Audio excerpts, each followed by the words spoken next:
Temporada da NBA oficialmente em pausa, timeout. Pro final de semana das estrelas, que acontece de sexta a domingo, então os jogos da temporada regular ficam uma semana sem acontecer, né? De uma quinta a outra quinta. Então vamos aproveitar essa pausa na temporada, né? Nos jogos em específico, para refletir um pouco sobre a temporada de maneira geral e principalmente sobre os prêmios da NBA, né? Quero trazer aqui 2 vídeos sobre os prêmios, eu vou dividir em dois esses vídeos porque eu sei de novo que vai ficar muito longo, então a ideia aqui é que sejam vídeos mais curtos, de até 10 minutos, cerca de 10, enfim. E vou dividir primeiro nessa parte, depois numa outra parte, 3 prêmios em cada uma. Eu acho que é um bom tempo agora de um respiro entre as partidas pra gente refletir um pouco na temporada, discutir, debater um pouco de prêmios, enfim. É um assunto que é sempre muito pertinente na NBA. Tem muito valor para os jogadores, para quem cobre também a liga e para quem acompanha. Então, acho que é um bom momento pra gente parar um pouco e refletir sobre. Lembrando para você, meu nome é Gustavo Acef. Se você gosta do assunto e gostar do vídeo, deixa o like. E principalmente se inscreve no canal, que aí vai me ajudando a crescer aos pouquinhos, pouquinhos, pouquinhos. E já já nós está gigante. Beleza? Se Deus quiser. Seguinte, vamos começar então pelo prêmio de MVP, o principal prêmio individual, né, entregue pela NBA. É um prêmio que, todos os prêmios que eu vou falar aqui, inclusive, e no outro vídeo, ele só leva em consideração a temporada regular, então não tem nada a ver com playoff. Então é o que os jogadores fizerem durante esses 82 jogos de temporada regular. E o prêmio de MVP é o principal prêmio deles, né? Porque é o prêmio entregue aí ao melhor jogador da temporada da NBA. Eu gosto sempre de lembrar que o prêmio de MVP, ele não necessariamente é entregue ao melhor jogador da liga e nem ao melhor jogador da temporada da NBA. Porque tem muitas narrativas que entram nesse meio campo aí. O prêmio de MVP ele leva assim em conta muitos fatores objetivos, como campanha da equipe desse cara, como médias desse cara de pontuação, rebote, assistência, mas também estatísticas avançadas, né? Então algumas métricas avançadas para ver o impacto dele em quadra no time, enfim. Mas ele também leva em conta alguns fatores bastante subjetivos, como o impacto moral, entre aspas, né, desse cara nos companheiros, como que é a identidade dele, como que a identidade dele passa para os companheiros e acaba impactando a equipe de maneira geral. Em termos de performance, quais foram as performances mais marcantes da temporada. Então, o prêmio de MVP ele acaba sendo um conjunto de narrativas criadas.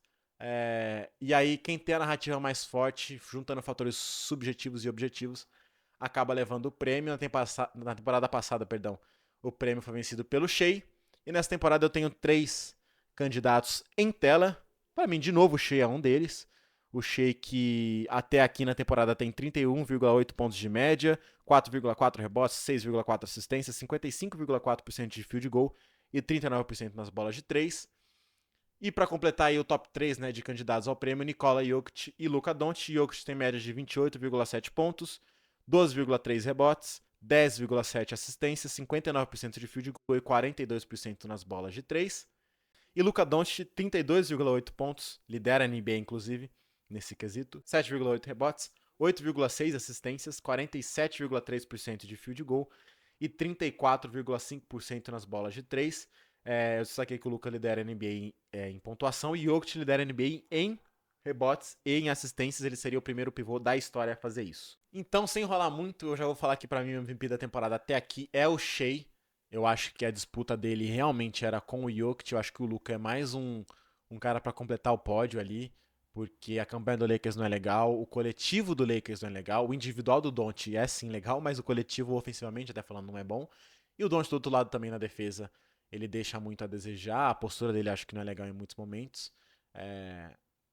Pra mim a disputa era mais Shea e Jokic. Eu vou de Shea porque o Jokic teve uma lesão grave, ele ficou já 16 partidas de fora, e considerando que a NBA só permite que você perca 17 partidas de maneira geral, né? Se você perder além de 17 partidas, né, ficar de fora de mais de 17 partidas, você não pode concorrer a nenhum prêmio. Ou seja, o jogo só pode perder mais um jogo pelo resto da temporada. E se ele perder mais do que esse um jogo, ele já nem participa, né, nem pode participar dessa votação. Eu acho que isso acaba pesando muito a favor do Shea.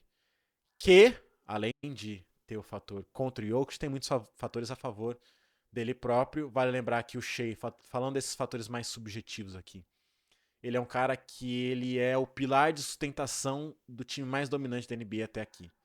O Shea, ele é um dos caras mais dominantes da liga ofensivamente falando. Você pode falar, mas o Doncic lidera a NBA em pontuação. Mas o Shea, ele tá logo ali, um pouquinho abaixo, E a eficiência dele é muito maior que a do Doncic. Em termos de arremesso, em termos de seleção de jogadas. O Shea, pra mim, é um cara que evoluiu muito nessa leitura de jogo, né? No jogo que ele precisa pontuar, ele pontua. No jogo que ele precisa ser um cara mais de passar a bola, de mais de entregar, encontrar os companheiros sozinhos, ele faz isso também. Então, pra mim, ele é um cara que ele é mais maduro que na temporada passada. Ele ainda é mais dominante, porque em termos de aproveitamento, ele dá um salto de 51,9% nos arremessos para 55,4%.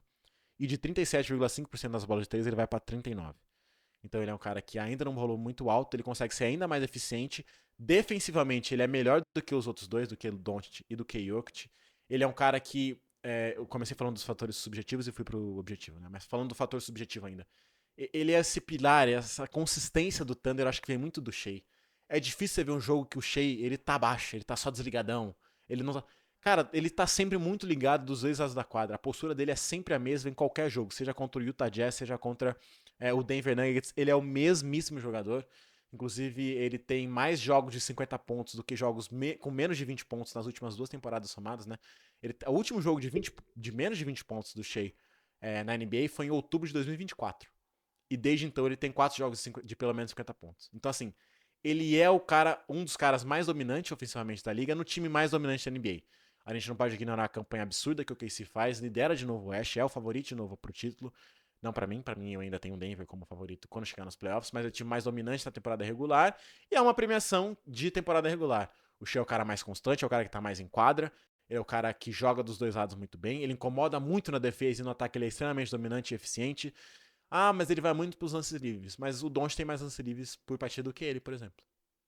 Então, assim, não é um argumento de todo válido, até porque ele sim sofre muitas faltas, porque muitas vezes os jogadores adversários não sabem como defender ele. Ele é um cara que tem a média distância absurda, tem uma infiltração absolutamente imparável de mudar movimento, de mudar ritmo.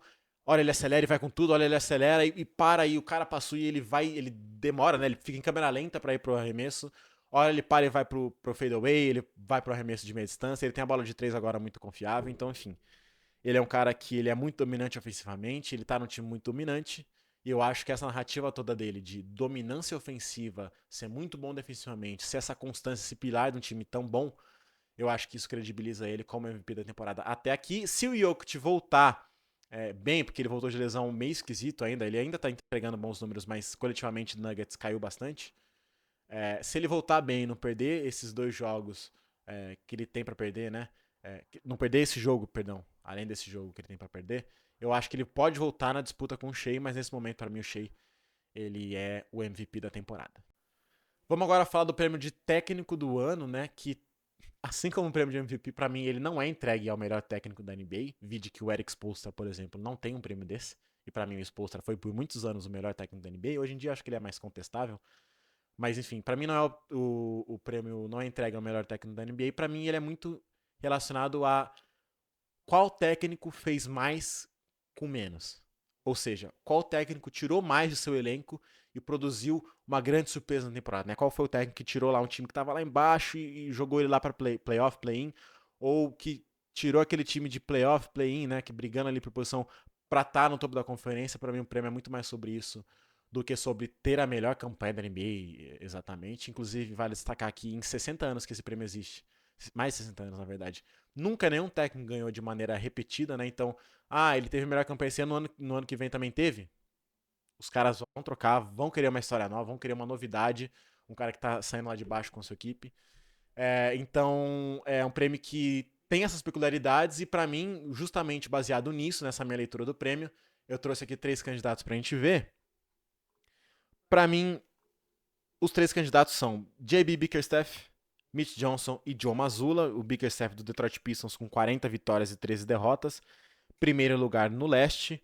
Vale lembrar, tá? O Detroit Pistons é o time com menos derrotas nessa temporada da NBA. Ele tem menos derrotas do que o Oklahoma City Thunder. Bizarro. Mitch Johnson do San Antonio Spurs é o primeiro ano dele como head coach lá em San Antonio. 38 vitórias, 16 derrotas. Segundo lugar no oeste.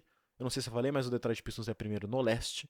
E Joe Mazzulla do Boston Celtics, 35 vitórias, 19 derrotas, segundo lugar no leste. Para mim, o vencedor do prêmio de técnico do ano, nesse momento, se a temporada acabasse hoje, seria o J.B. Bickerstaff. Para mim, já teria que ser na temporada passada.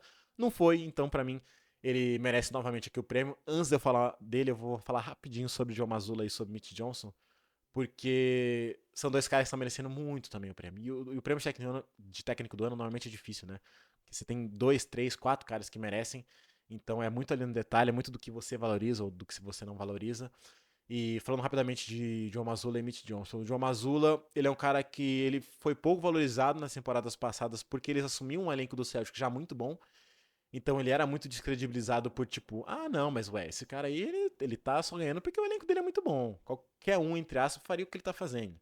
E ele também tem aquela postura meio de louco, né, de psicopata em entrevista, meio... Ele acabou virando um personagem, né, o Joe Mazzulla. Então acho que finalmente essa temporada com um elenco muito abaixo, né, que perdeu o Tatum aí por lesão, o Tatum ainda pode estrear, já já inclusive na temporada, mas tá fora a temporada toda até agora. Perdeu também peças importantíssimas como Drew Holiday, como Porzingis, como Horford, como Cornet. E o time ainda assim é extremamente competitivo. É o terceiro melhor net rate da NBA, segunda melhor campanha na Conferência Leste. Falando do Mitch Johnson, ele é um cara que pelo primeiro ano agora ele tá como titular da posição, né, de head coach. Ele assumiu interinamente na temporada passada. E o Spurs é um time que chegou com dúvidas nessa temporada, porque a gente não sabia como seria exatamente o encaixe meio esquisito de Fox com Castle e com Harper, né? Três armadores que precisam meio da bola. E o Castle tá no segundo ano só dele de NBA e o Harper tá vindo agora pro primeiro, então são caras inexperientes que tem que jogar junto, e são três armadores, é uma química esquisita. E, cara, parece que eles jogam junto há 5 anos para mais. Não teve nenhum problema na adaptação de nenhum dos três ao sistema do Mitch Johnson. O Castle e o Harper parecem veteranos em quadra. E o trabalho coletivo que o Mitch Johnson faz de maneira geral, numa defesa muito forte, um time que tem diferentes maneiras de te atacar ofensivamente, e um time que, na expectativa de muitos, inclusive a minha, deveria brigar ali no play-in, no máximo uma sexta vaga, né? Que é a última direto para playoffs. E é um time que tá brigando pela melhor campanha da Conferência Oeste. Então, assim, ótimo trabalho do Mitch Johnson, mas para mim, o técnico do ano é o JB. E é o JB porque por alguns fatores, assim. Começar pelo fator fora dos números. O JB, ele traz a identidade do Detroit Pistons. Ele dá uma identidade pro Detroit Pistons. Óbvio que não é ele, óbvio que tem muito do Cade Cunningham em quadro, do Jalen Durbin, do Isaiah Stewart, até do Tobias Harris, inclusive. Mas o JB é o cara que começa a mudar a cultura do Detroit Pistons na temporada passada. E essa temporada ele faz o double down, né? Ele muda ainda mais, ele reforça ainda mais essa identidade. É um time que tem uma pegada muito forte fisicamente, é um time que é durão psicologicamente, até inclusive.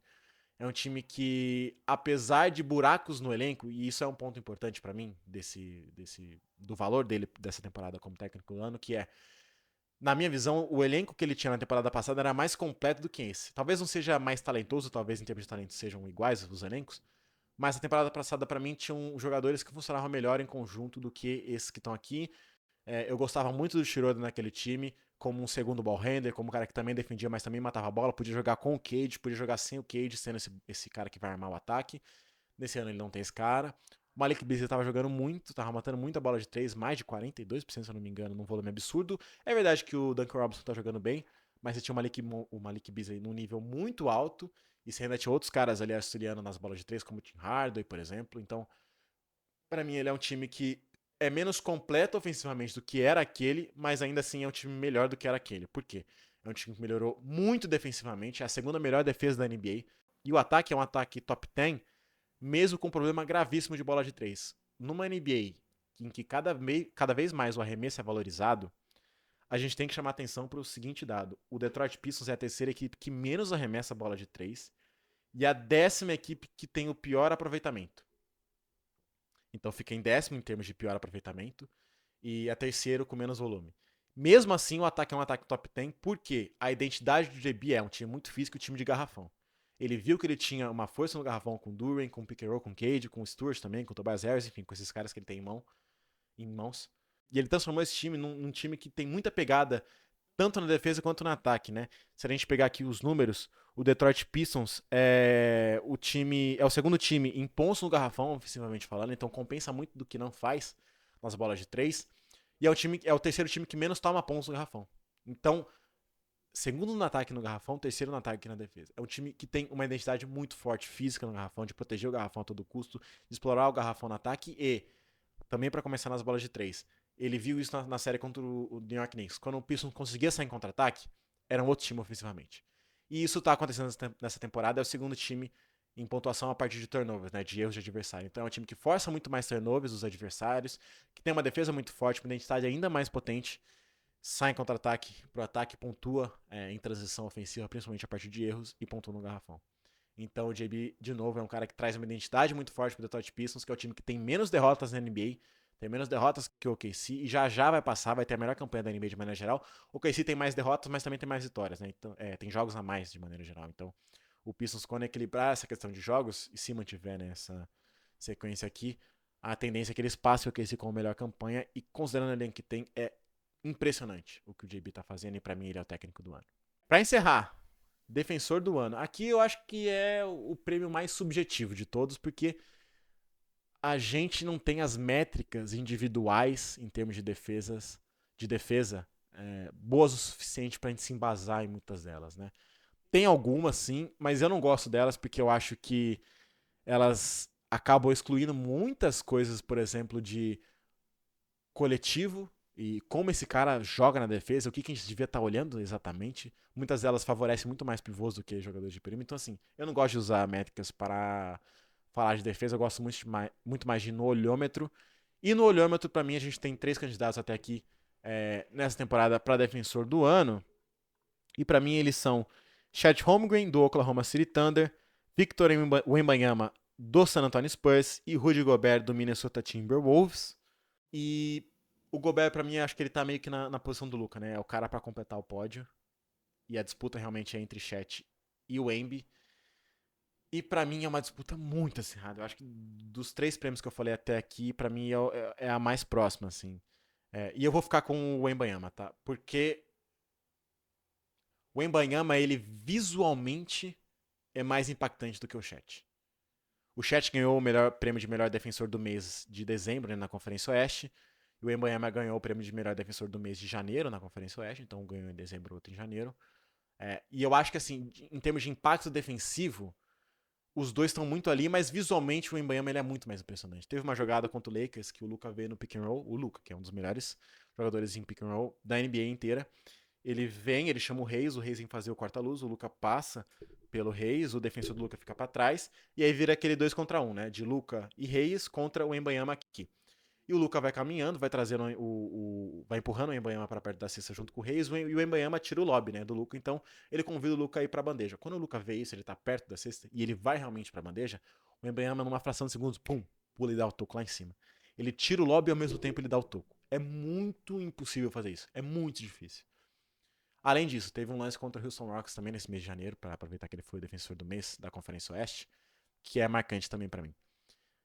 Era Spurs contra Rockets e o. Eu não me lembro quem tava marcando o Şengün, mas o Embanyama tava atrás dessa marcação, Şengün no post, ali perto da cesta, e o Embi marcando o Amen Thompson, que tava fazendo o corte no backdoor, né, pra aproveitar ali o dunker spot do lado da cesta, que o Şengün gosta de encontrar bastante ele ali, né. Então o Amen Thompson fez o corte em direção à cesta e o Şengün olhou e ameaçou o passe. No que ele ameaçou o passe, o Embanyama automaticamente, numa fração de segundos, reagiu, tirou a linha de passe. No que o Embanyama reagiu, o Şengün já virou pro outro lado, fez o giro em cima do marcador dele e foi pra bandeja lá em cima. Assim, gente, muito rápido. O Embanyama tava de costas pra jogada, ele vira, sobe e dá um toco no Şengün. É inacreditável que esse cara impacta na quadra. Ele visualmente ele é muito impressionante. Eu acho que isso inegavelmente vai ter tem um fator absurdo assim no Embanyama até o fim da carreira dele, porque ele é muito longo, ele é muito rápido, ele dá uns tocos inacreditáveis. E além disso, ele lidera esses 3 caras em tocos. E além disso, é incontável a quantidade de arremessos que ele consegue alterar numa partida de basquete. Muitos jogadores da NBA evitam infiltrar porque sabem que o Embanyama tá lá. Ou se infiltram, dão um arremesso de qualquer jeito para evitar o toque e esse arremesso não cai. Então o impacto do Embanyama, ele é muito mais do que os tocos. Ele é muito mais impactante visualmente falando do que o Chat, que não deve em nada não. Acho que ele tá até grauzinho abaixo do Embi, mas eu acho que ele equilibra porque ele é mais constante em quadra. O Embanyama teve algumas lesões, perdeu algumas partidas e por um tempo ficou saindo do banco com impacto bem menor, também defensivamente. Então acho que por isso que o Chat acaba também equiparando um pouco as coisas. Mas se o Embanyama pode até perder 5 jogos, tá? Se o Embanyama não estourar o limite de jogos dele, eu acho que ele é MVP da defesa, né? O defensor do ano. Mas a gente tem que ficar de olho nisso porque tá pau a pau e o chat pode beliscar esse prêmio caso o Wembanyama acabe tendo mais um deslize aí por conta de lesão ou precisa se poupar um pouco na defesa para evitar uma fadiga muscular, qualquer coisa do tipo, porque o Chet é muito bom também. Ele faz muitas das coisas, a rotação defensiva do Chet é muito boa, a visão de quadra do Chet é muito boa na defesa. Também é um cara que protege muito bem o aro, também é um cara que pode defender no perímetro. Eu acho que até que defende um pouco melhor o perímetro do que o Wemby, mas hoje eu ficaria com o Wemby. Beleza? Então fechamos MVP, Shea, técnico do ano, JB Bickerstaff, defensor do ano, Victor Wembanyama, até aqui na temporada regular. Lembrando, estamos na pausa do All-Star. Eu vou voltar já já com um vídeo dos outros prêmios, né? Então, de MIP, né? Most Improved Player, de sexto homem da NBA, melhor reserva.